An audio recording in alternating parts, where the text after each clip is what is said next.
Mas na semana passada eu contei aqui uma experiência, falei assim, eu vou trazer a mala. Contei a experiência que eu passei no aeroporto de Seul, depois de uma série de provações, tinha perdido o voo, precisava ir para Atlanta, de Seul para Atlanta, e para um compromisso muito especial lá. E depois de muita provação, eu ainda estava numa situação um pouco difícil, porque eu estava com uma mala grande, e eu percebi que a mala estava muito pesada, eu estava com pouquíssimos dólares no bolso, e eu pensei, meu Deus do céu, como é que vai fazer? Se eu tivesse 2 volumes, 2 malas, eu podia dividir o peso, mas eu sei que uma mala só, eles vão querer me cobrar, e como é que eu vou fazer para pagar? E eu estou ali, na madrugada do aeroporto, porque, como eu disse, eu tive que encaixar um outro voo, pensando sobre isso, e quando eu olho de lado, tem essa malinha, né, aberta, ela não estava assim fechada, bonitinha, né, pessoal?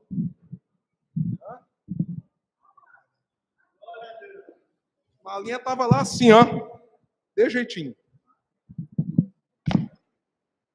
Em pezinho assim, uma lata de lixo aqui na frente, que parecia mais um foguete espacial, porque coreano é assim, tudo eles querem, né, com alta tecnologia, né?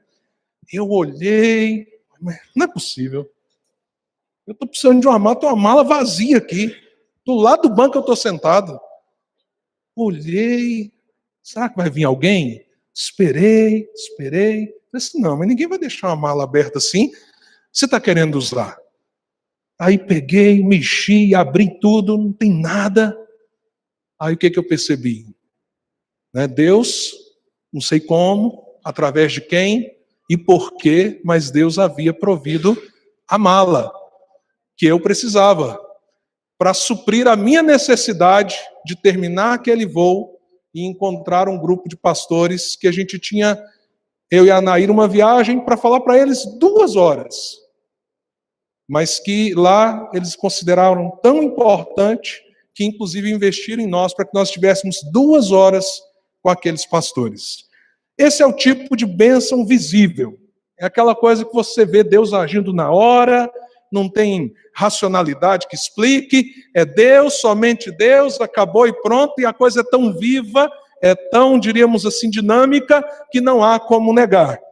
De repente, uma mala vazia. Mas será que é vazia mesmo? Eu acho que não. Eu acho que esse tipo de presente de Deus tem o que é invisível. Toda bênção visível tem algumas coisas invisíveis. Por exemplo, como livramentos. Você tem ideia do tanto que você já teve livramentos de Deus e que provavelmente você não tem sequer ideia que eles aconteceram? São bênçãos invisíveis. Mas que às vezes as bênçãos visíveis nos relembram. Não apenas livramento, mas o cuidado de Deus, a proteção de Deus, as situações em que Deus abre portas. E há uma coisa interessante nessa ação de Deus. Ele usa, como nós vamos ver hoje, não apenas meios extraordinários. A Bíblia diz que a gente pode deitar e pegar no sono, porque aos seus amados ele dá enquanto o quê? Dormem. Não é? Ao mesmo tempo a Bíblia diz assim, olha que coisa tremenda, que não dormita nem dorme quem? O guarda de Israel. Você pode dormir, porque alguém não dorme em seu favor. Você já imaginou que cuidado tremendo esse de Deus? Será que você vive constantemente nessa percepção disso? Outra bênção invisível, a graça. A graça de Deus. Coisas que Deus faz por nós que nós não merecemos. Então, às vezes, um presente como uma mala, ou tantos outros que você tem na história da sua vida, te lembra do tanto que Deus é gracioso com você. Gracioso com a sua vida. E a gente poderia citar tantas e tantas outras bênçãos invisíveis, por exemplo, a misericórdia. Porque enquanto graça é o favor que Deus faz que você não merece, misericórdia é o que Deus deveria fazer contra você e não faz. De vez em quando você tem vergonha diante de Deus? De olhar para você mesmo assim, gente, como é que eu falho tanto? Como é que eu erro tanto? E alguns de nós há tantos anos na vida cristã, e a gente diz, será que Deus vai fazer o que comigo? E a gente começa a observar que a misericórdia dele se renovou. E a Bíblia diz que as misericórdias do Senhor renovam quando, gente? A cada manhã. O sol está se levantando visível no horizonte. E a misericórdia invisível de Deus está se levantando com ele em seu favor. Isso é algo tremendo. Por isso eu gostaria que nós avançássemos. Hoje, semana passada, nós falamos de Deus agir no meio da tribulação, mas eu queria que a gente pensasse hoje em alguns princípios de Deus para nós em meio à escassez. Tribulação e escassez são coisas muito correlatas, muito próximas. Não são a mesma coisa, mas são palavras que com certeza nos trazem grande preocupação e dano. Como que Deus age conosco em meio à escassez e quais os princípios que devem trabalhar a nossa vida quando a gente vive algum nível de carência profunda. E, por favor, eu sei que nós estamos vivendo um momento de crise econômica forte, aguda, como talvez a maioria de nós nunca presenciou no nosso país. Mas, às vezes, nós temos escassez de muitas outras coisas. Nós temos escassez de relacionamento, de amizade. Nós temos escassez, diríamos assim, de momentos de alegria. Nós temos escassez de oportunidades profissionais. Nós temos escassez na vida conjugal. Está faltando diálogo, está faltando afeto, está faltando proximidade. Então, escassez e deserto são palavras que se aplicam a muitas áreas da vida. Muitas áreas da vida.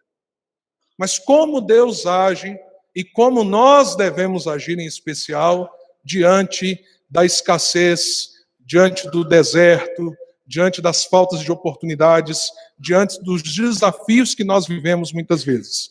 Evidentemente que a Bíblia está cheia de histórias e de princípios. Mas eu queria que a gente focasse hoje num homem sobre isso. Numa pessoa. Porque a vida desse homem foi uma vida no deserto. Foi uma vida em meio à escassez. Foi uma vida em meio à perseguição. Você o vê constantemente sendo perseguido. E você o vê constantemente nas situações mais duras e difíceis que a vida humana pode reservar. O nome dele é Elias, o profeta. E eu queria que nós lêssemos, então, para a gente aprender com a vida de Elias sobre os princípios para tempo de escassez. Então vamos abrir em primeiro livro de Reis, capítulo 17, e nós vamos ler inicialmente do verso 1 ao verso 16. Talvez seja importante contextualizar para você. Elias foi um dos profetas e um dos principais profetas do período dos reis. O período dos reis começou com Saul, depois com Davi, com Salomão, e o reino de Israel se dividiu em dois reinos, Israel e Judá. E lá na parte norte, que era o reino de Israel, uma série de reis muito maus chegaram ao poder. Elias aparece no Velho Testamento, quando sobe ao poder um rei chamado Acabe,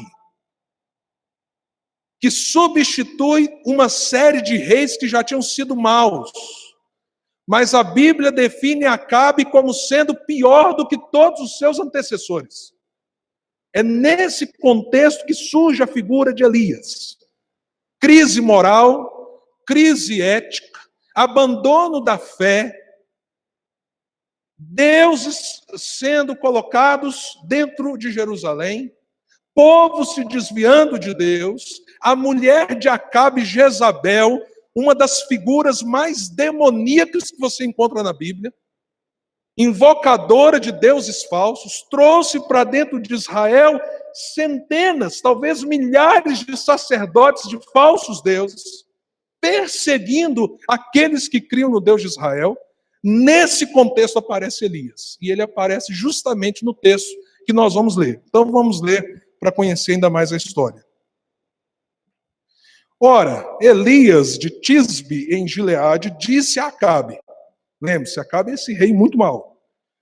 Juro pelo nome do Senhor, o Deus de Israel, a quem sirvo, que não cairá orvalho nem chuva nos anos seguintes, exceto mediante a minha palavra. Depois disso, a palavra do Senhor veio a Elias.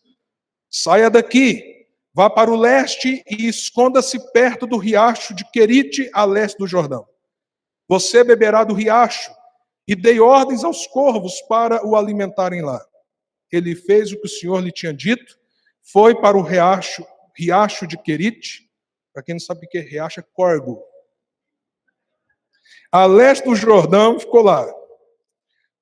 Os corvos lhe traziam pão e carne de manhã e de tarde, e ele bebia água do riacho. Algum tempo depois, o riacho secou-se por falta de chuva. Então a palavra do Senhor veio a Elias.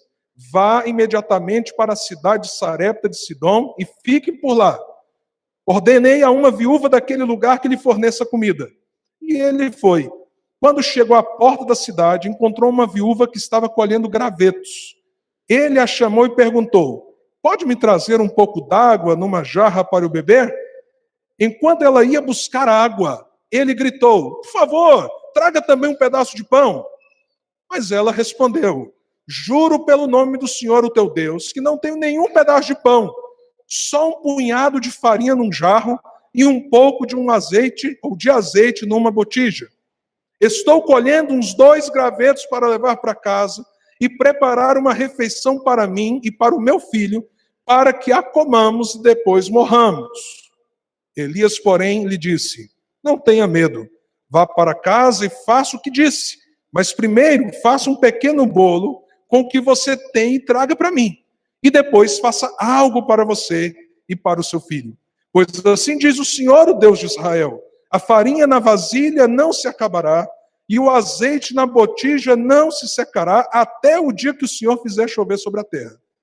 Ela foi e fez conforme Elias lhe dissera, e aconteceu que a comida durou muito tempo, para Elias e para a mulher e a sua família, pois a farinha na vasilha não se acabou e o azeite na botija não se secou, conforme a palavra do Senhor proferida por Elias. Como eu disse, o profeta Elias foi um homem que viveu num tempo ruim, mau, perverso e em condições extremamente precárias. Deus o levanta para dar uma palavra ao rei. A nação será punida. Você será punido por causa dos caminhos que vocês têm tomado. E não haverá chuva sobre a terra. Se você continuar lendo, você vai perceber que foi uma seca de 3 anos. Nada de chuva. E se você também continuar lendo a história, você vai ver que diante da palavra do profeta, ao invés do rei retroceder, se arrepender, voltar dos seus maus caminhos e fazer aquilo que ele deveria fazer como monarca diante de Deus, ao contrário. Ele manda perseguir Elias, tentar achá-lo em qualquer lugar que ele estivesse, inclusive manda embaixadores para os países vizinhos para encontrá-lo. E ele endurece ainda mais o coração. E o que Deus diz para Elias? Você vai para a beira de um ribeirão. E aqui a gente começa a ver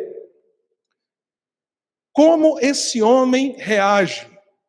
E que coisas extraordinárias acontecem nesse tempo de escassez, de fome, de seca, de falta de oportunidades, de perseguição e assim por diante. E aqui eu acho que a gente aprende algumas coisas muito importantes. Se você olhar para a sua vida e às vezes pensar, gente, eu estou passando um deserto. Eu estou passando um tempo difícil. Eu olho para mim mesmo e vejo que os dias têm sido dias maus. Os dias não são só maus para o país.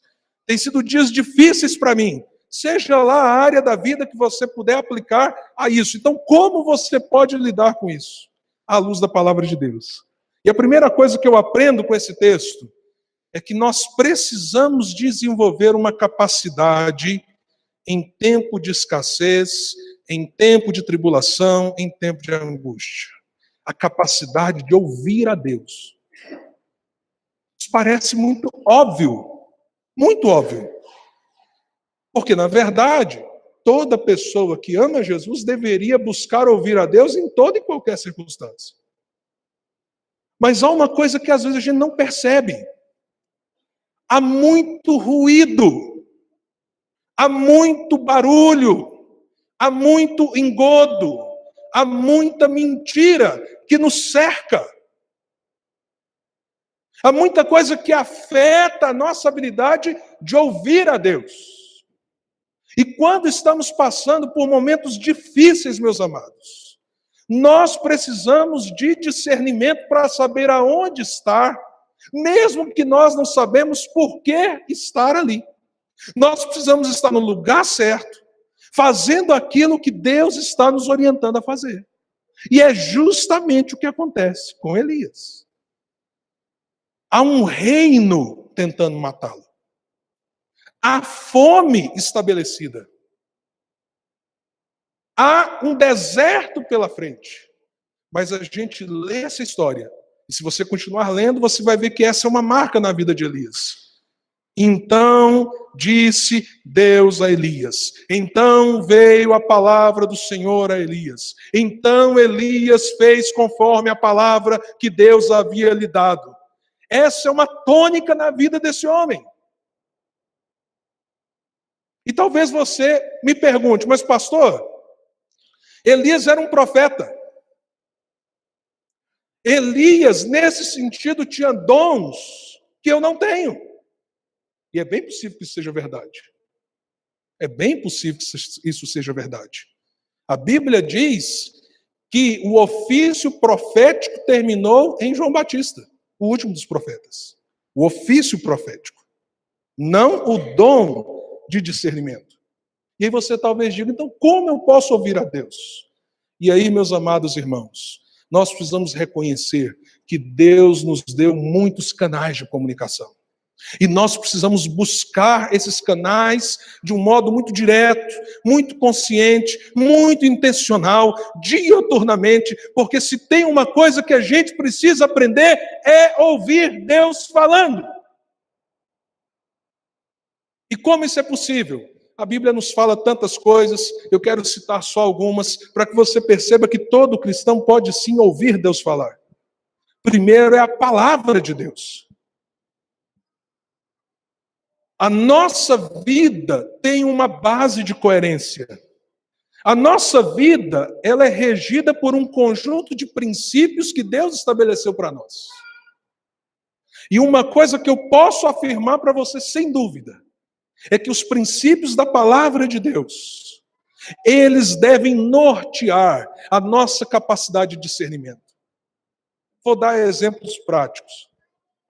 Se para resolver os seus problemas, isso envolve aquele velho ditado, Deus escreve certo por linhas tortas, e as suas linhas estão meio tortas, eu quero te dizer que isso não tem nada a ver com o Deus da Escritura.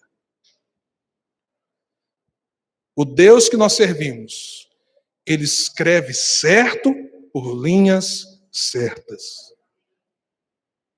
Ele não vai usar, por exemplo, de artifícios como a mentira. Quem é o pai da mentira? O diabo. Eu tenho que mentir, eu tenho que enganar, eu tenho que esconder. Deus então está comigo nessa? Não. Eu tenho que comprar de modo ilícito o outro. Deus está comigo nessa? Não. O inverso também. Deus abre portas. Eu sei que Deus move circunstâncias. Eu acho muito interessante uma frase de John Wesley, e que ele diz assim, ele faz uma oração assim para Deus: Senhor, as portas que não forem tuas, feche, porque as que estiverem abertas, eu vou entrar por elas. Então veja que a partir dos princípios de Deus, nós temos uma base para fazer escolhas. Algumas vezes eu já me vi na situação de alguém me perguntar, pastor, né? Inclusive, uma vez eu cheguei na porta de uma igreja, não era o pregador, era a minha igreja de adolescência, e uma mulher, então, me pegou na porta. Só que ela me perguntou assim, ela me perguntou se eu era o pastor da igreja. Você é pastor? Eu falei assim, sou. Ah, então eu quero que o senhor ore comigo. Ué, gente, eu vou dizer que não vou orar? Mesmo estando na minha igreja? Ou numa igreja que eu fui membro há anos atrás, só estava visitando? Eu disse, não, vamos subir aqui. Fui para uma sala orar com aquela mulher. Não, é que eu queria que o senhor fizesse uma revelação. Aí eu quero, minha filha. É que eu estou tendo um relacionamento com um homem e tem um problema. Ele é casado. Com você, minha filha? Não, não é comigo, não. E eu queria uma revelação. Eu falei assim, qual, minha filha? Que revelação que você quer? Né? O que Deus vai fazer? Deus vai me dar ele ou não? Aí eu fechei o olho. Gente, tem hora que eu sou ruim. Eu dei uma fechadinha no olho e falei assim, já tem a revelação. Mesmo? Ela deve ter pensado, aí está o profeta, hein? Deus está mandando a senhora se arrepender. Deus está mandando a senhora sair dessa. Deus está dizendo que a senhora é uma mulher adúltera. E que a destruição dessa família vai pesar em cima dos ombros da senhora. E um dia Deus vai julgar a senhora. Eu tenho a revelação. Mas como é que o senhor está revelando? O senhor nem orou? Eu falei assim, eu não preciso orar. A senhora quer ler a Bíblia com a senhora? A senhora vai destruir uma família. Está fazendo isso consciente, achando que Deus possa estar nisso com a senhora ainda. Há coisas, sinceramente, que a gente não precisa nem orar. Já está dito, já está escrito, já está claro, já está estabelecido, e Deus já falou. Você não ouve se você não quer. Entende? Mas há situações que não é uma questão de obedecer ou não obedecer um princípio bíblico. Situações tais como, eu devo ou não devo fazer esse negócio? Eu devo ou não devo ir em tal viagem? Eu devo ou não devo começar um curso? Eu devo ou não devo fazer essa escolha nessa direção ou naquela? Eu devo levar a minha família para essa mudança ou não? E aí você talvez pergunte, e aí, como é que Deus fala então? Aí vem a importância da oração. Senhor, eu preciso de direção. Eu tenho uma decisão para tomar, a vida não é minha, eu pertenço ao Senhor. Me orienta. Tem gente, por exemplo, teimando com Deus. Deus está trabalhando, dizendo não vai dar errado, vai ser ruim para você. E você está lá, não, eu vou ter persistência, tem que dar certo, vai ser desse jeito. Eu estou assim meio incomodado dentro de mim se está certo ou não, mas eu vou, porque eu disse que vou.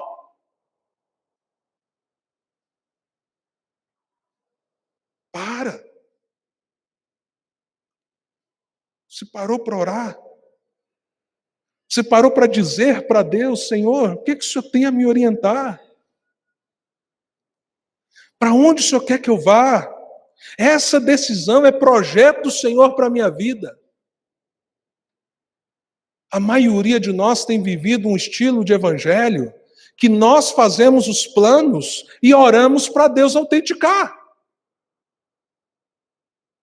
Sequer ouvimos o que Ele tem a dizer e depois ainda questionamos a Deus. A gente faz o plano, faz a estratégia e ora assim, Deus, o Senhor vai me abençoar, em nome de Jesus vai dar certo. Eu vou, Senhor, com a tua bênção. Nem perguntou se Deus está com você nessa.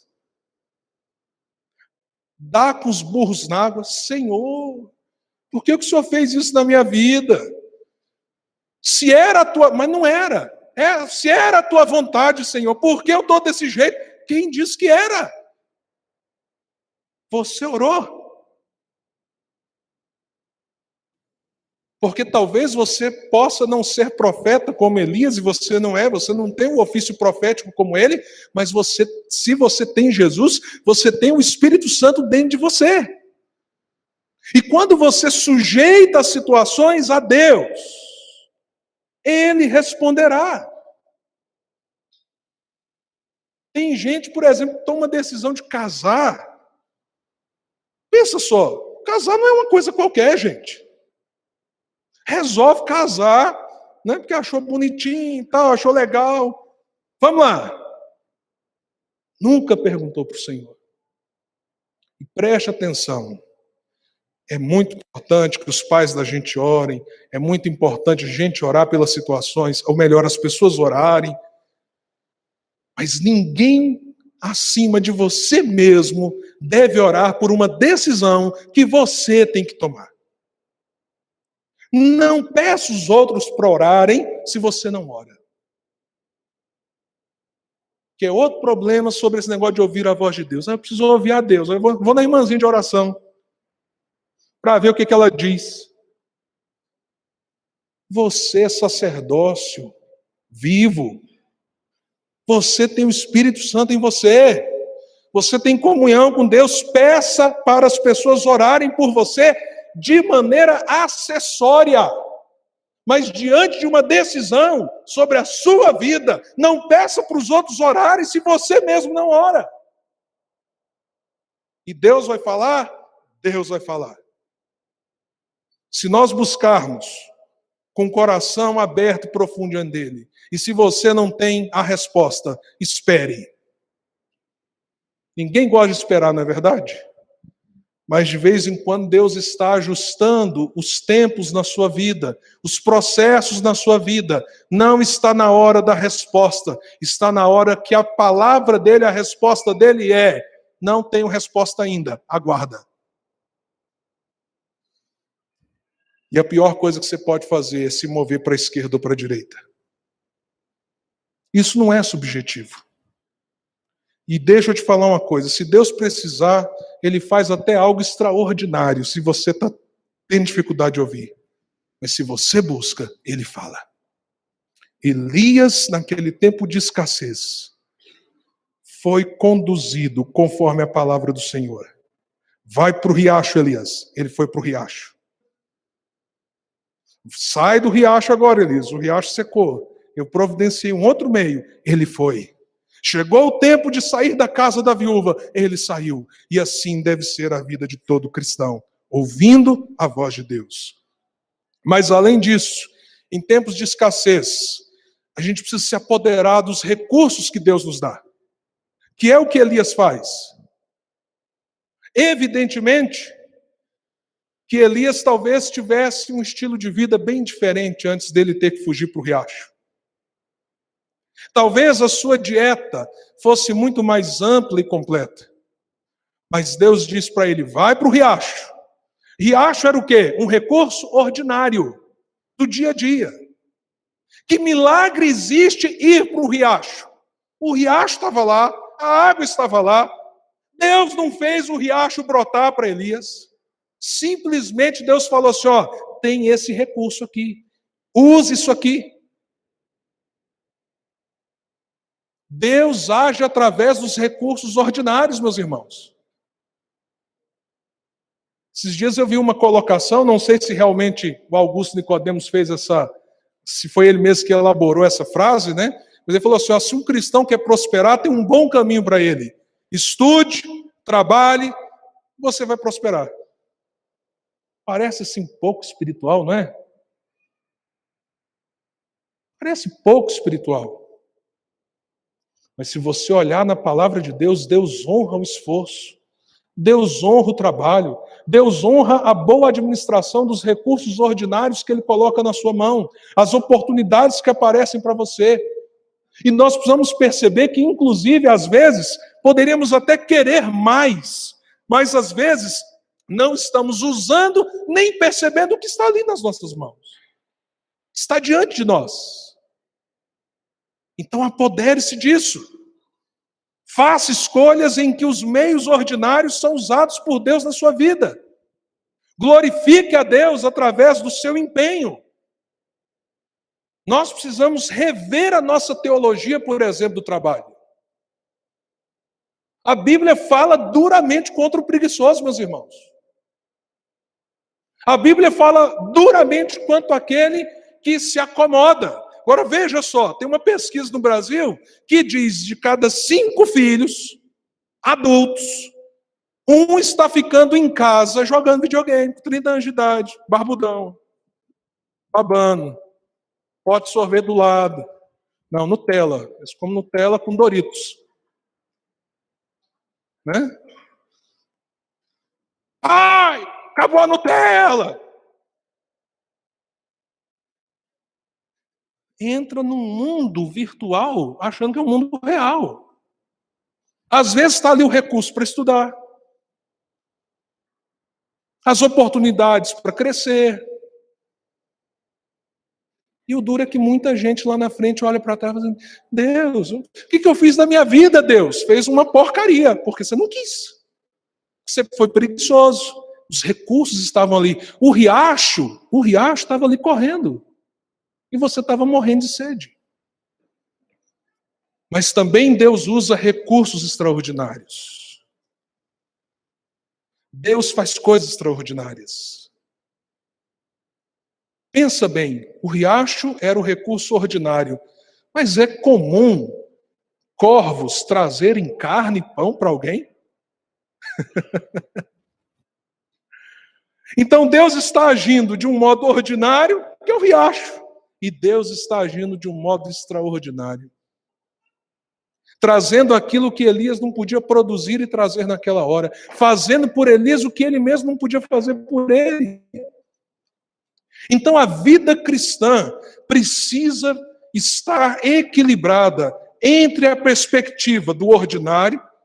Então vamos fazer poupança, vamos ter cuidado com o crédito, vamos trabalhar, se está desempregado, vamos fazer currículo, faz o currículo, ora, entrega, espera em Deus, ordinário. Mas também a gente sabe que o nosso Deus faz coisas que nós não esperamos. Faz coisas que estão além da situação comum. Abre portas onde parece que não haveria portas abertas. Renova oportunidades. Faz daquilo que aparentemente seria mal algo bom para nós. E de um modo soberano e tremendo. São as historinhas da mala da nossa vida. Eu já contei aqui as historinhas. Hoje eu não vou contar de novo, mas eu já contei do sapato, eu já contei das duas cabeças de alho, coisas que Deus vai fazendo para dizer assim, ó, na situação ordinária da vida, no seu cotidiano, eu estou aqui. E eu estou fazendo coisas extraordinárias sobre você. Então ouça a Deus. Pegue os recursos que Deus colocar na sua mão e valorize, utilize, como a gente vê Elias fazendo aqui. Chegou então, o riacho secou, Deus falou, sai daí, ele saiu. Ele se moveu, ele obedeceu.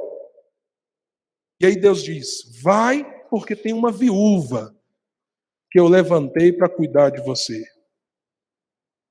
Gente, se hoje é difícil para uma viúva cuidar de um homem adulto, imagina naquele tempo e no meio da fome.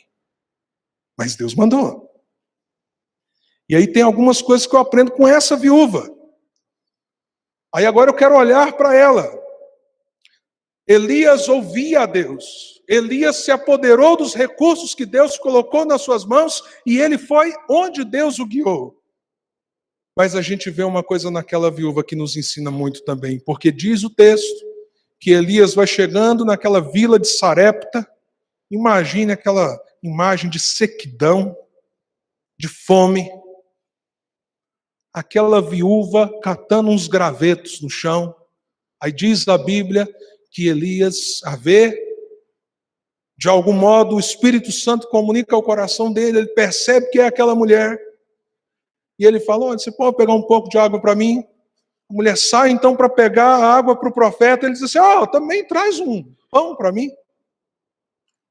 Exigente o Elias, né? Aí a mulher vira e fala assim, olha, eu juro pelo Deus que você serve. Eu estava aqui catando esses gravetos para fazer um fogo, porque o que eu tenho em casa é um pouquinho de azeite com um pouquinho de farinha. Eu ia fazer 2 bolinhos, um para mim, outro para o meu filho, e a gente ia morrer, porque ia acabar aí.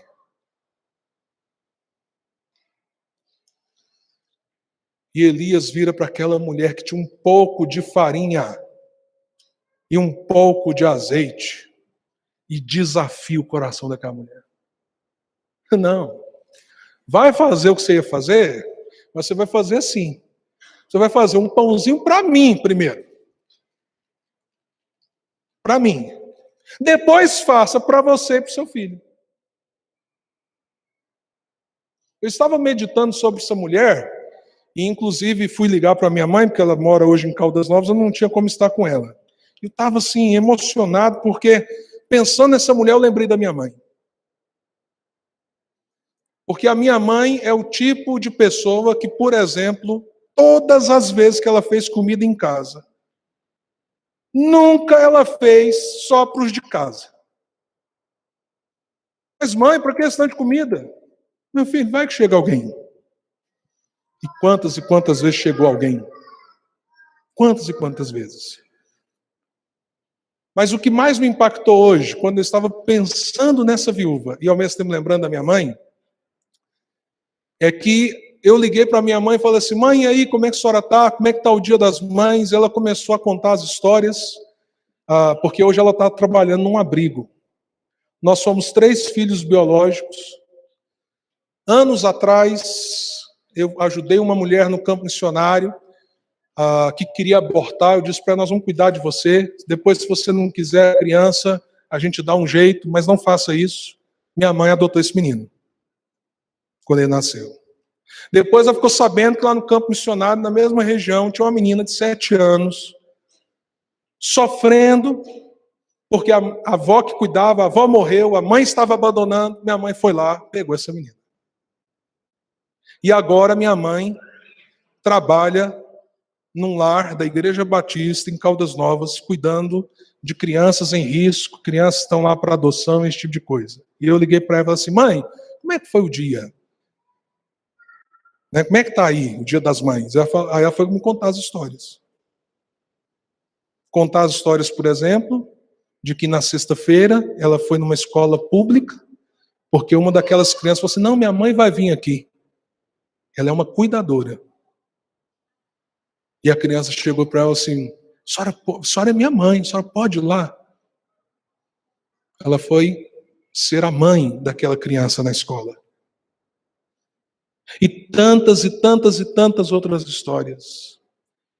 E se eu contasse para você a saga econômica, financeira dos meus pais, desde o plano cruzado, que a maioria aqui nem estava vivo naquela época, até agora, vocês iam dizer assim, isso é loucura. Isso é loucura. E aí, a sensação que eu tive é o seguinte, eu sou o filho mais velho, mas eu sou o filho de uma mãe que tem me dado tantos irmãos que muitos deles eu sequer conheço. É quem faz um bolinho a mais, mesmo na escassez. Minha mãe é assim. Minha mãe é assim. Tem só um pouco de farinha e azeite? Então, aqui 2 para comer, mas vamos fazer o terceiro bolinho. Vai que chega alguém. E na escassez a gente precisa cuidar do coração. Veja que essa mulher dá a primícia ao profeta. É fiel ao profeta e, sendo fiel ao profeta, é fiel a Deus. E ela partilha daquilo que parecia pouco. E o que acontece, gente? O que acontece com a farinha e com o azeite? Vamos voltar. Ué, mas parecia que tinha acabado. Vamos fazer mais bolinho. Vamos voltar. Como assim? Existem 2 sensações que elas são antagônicas, completamente diferentes. Aquela sensação de que o dinheiro está entrando no bolso e que parece que ele está sumindo. Gente, tem dinheiro está entrando, mas cadê? Parece que tem um saco furado, não dá. Mas o milagre dessa mulher é aquela sensação quando você diz, eu não sei de onde veio o dinheiro. Você já viveu isso? Eu não sei de onde veio o dinheiro, eu não sei como isso aconteceu, eu não sei como eu dei conta, eu não sei o que Deus fez, mas isso multiplicou. E Deus é especialista em fazer isso com pessoas que cuidam do coração em meio à escassez, que não se tornam morrinhas, que não se tornam avarentas, que não se tornam voltadas só para si mesmas, que não se fecham no seu próprio sofrimento, mas creem que os mesmos princípios dos tempos de bonança, dos tempos de abundância, devem ser vividos nos tempos difíceis. Os mesmos. Gente, por exemplo, que dá um abraço no tempo de escassez do afeto. E não é porque recebeu tanto, não. Não é porque recebeu tanto, não. Gente que dá uma palavra de encorajamento, que diz algo que faz diferença, que chega para o outro e o levanta, o encoraja, no meio da adversidade, num tempo em que tudo está nos massacrando. Gente que ora pelo outro, que dobra o joelho clamando diante de Deus, em amor, num tempo em que o individualismo é a marca das relações humanas. Gente que adota no coração, que abre o coração para amar, que se dispõe a ser uma fonte numa terra árida. Cuide do seu coração. Ouça a Deus. Olhe os recursos que estão à sua volta, mas cuide do seu coração. E como aquela mãe, tenha a coragem de ter uma atitude difícil, mas a atitude de compartilhar quando parece que a gente tem tão pouco. Porque se você tiver esse coração diante de Deus, você vai voltar lá. Mas peraí, eu não compartilhei? Como é que tem mais? Mais? E não estou falando só de dinheiro. Muito mais do que dinheiro. Por último, creia no potencial da graça. A vida de Elias é um grande desafio para nós. Como eu disse, ele foi sujeito a situações muito difíceis em toda a sua trajetória. Se você continuar lendo no capítulo 18 e 19, Elias tem um forte choque com Jezabel, Acabe e os falsos profetas daquela época. Mas apesar disso, e de Deus usá-lo no capítulo 19 para trazer chuva de volta ao povo, ele continua sendo perseguido. E aí a palavra do Senhor nos diz que depois de vivenciar tantos momentos difíceis de escassez, de perseguição, de luta espiritual, de guerra contra as forças daquele tempo, Elias então está agora acabado, cansado. Se ele não fosse um cristão, ele estaria, diríamos assim, sendo um forte candidato ao suicídio, se ele não amasse a Deus. Porque diz o texto que ele foge novamente, depois daquele conflito no Monte Carmelo, com os falsos profetas, em que Deus manifesta o seu poder, e Jezabel persegue, e ele sai arrasado. Ele vai para o deserto, arruma uma árvorezinha pequena lá, deita e fala: Senhor, eu podia morrer. E tem uma coisa que me chama a atenção na frase de Elias. Ele fala assim: eu não sou melhor do que os meus antepassados. Sabe o que essa frase, para mim, o que eu identifico mais ou menos nessa frase? É como ele dizendo assim: eu estou cansado de ter que ser mais forte que todo mundo. Eu não sou melhor do que os outros que não eram tão fortes. Eu sou igual a eles, Deus. Eu estou cansado. E lá no meio do deserto, esgotado espiritualmente, psicologicamente e até fisicamente, a graça de Deus visita Elias.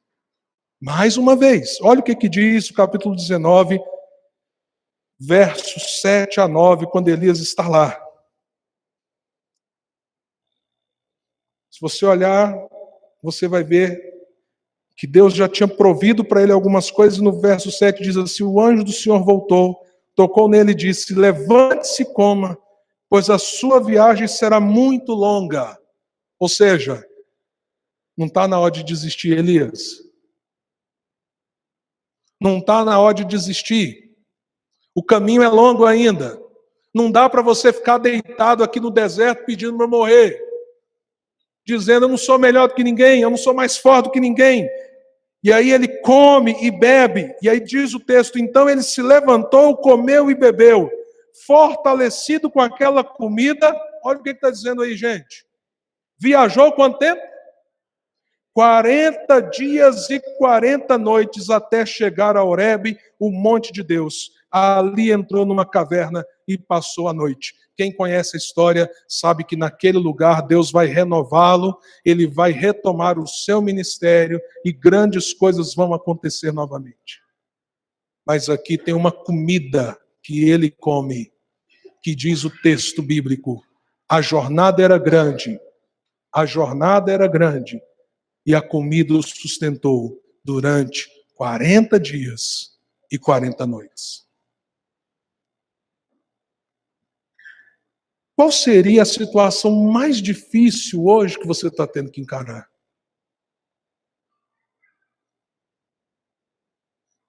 Qual é a situação mais complexa que você está vivendo agora?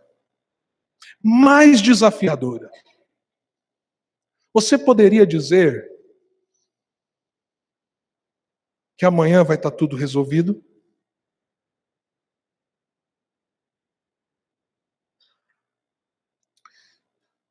Mas se Deus nos alimenta, se Deus nos fortalece, a graça dele nos potencializa para ir muito além do que nós imaginávamos.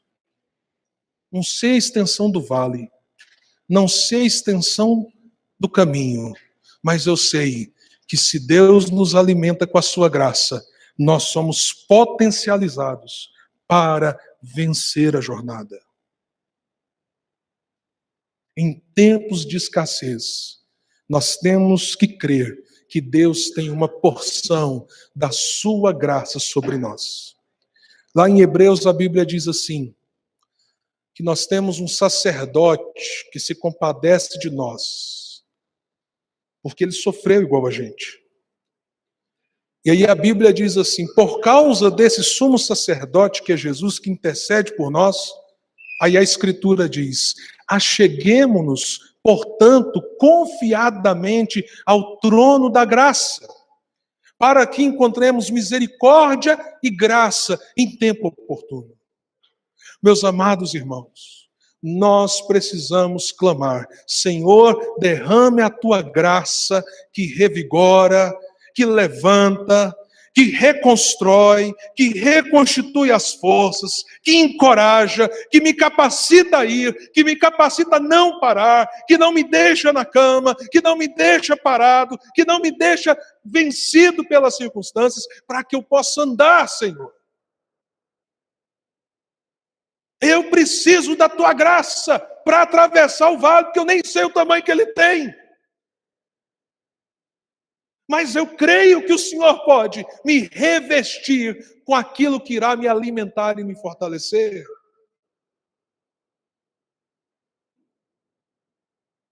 E o que acontecerá? A graça provavelmente fará mais por você do que você imagina. A graça de Deus vive nos surpreendendo. A graça de Deus constrói coisas que nós nem imaginamos. Uma mulher chega e diz assim, Jesus diz para ela, o que você quer? Eu quero ser curada. Jesus vai e diz assim, filha, a tua fé te salvou. A mulher foi curada e ainda foi salva. Vida eterna. A viúva de Sarepta, volta depois desses capítulos e lê na sua casa. Depois que Deus supre o alimento, passam uns dias, o filho dela morre. E o que acontece? Deus ressuscita aquele menino. Deus não mandou Elias só para que ele fosse sustentado. Deus mandou Elias para que ele fosse a maior bênção que aquela viúva precisava, que era a restauração, a ressurreição do seu filho.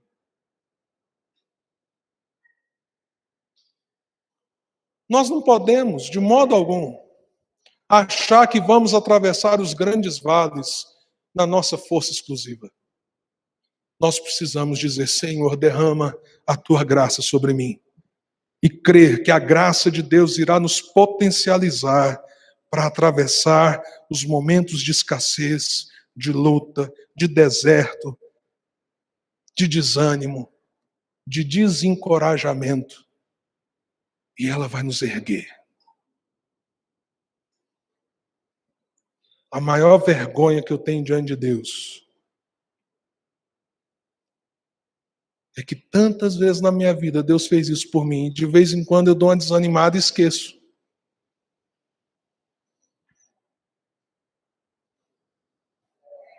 Esqueço. E começo a buscar onde eu não vou ter essa força.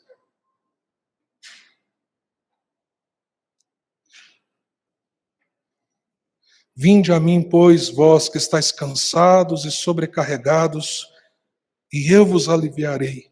Tomai sobre vós o meu jugo e aprendei de mim, porque eu sou manso e humilde de coração, e achareis descanso para as vossas almas. Quem falou isso?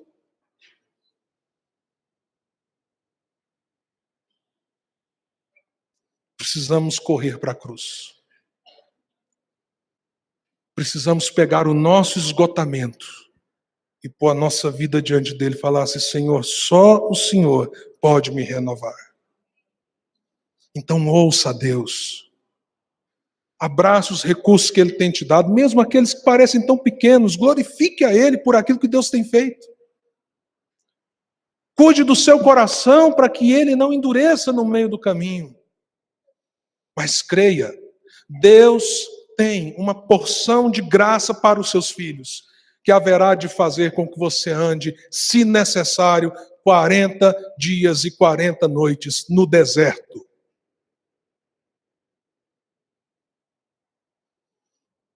E eu creio que ele fará isso nessa noite. Eu creio que ele derramará da sua graça nessa noite sobre você.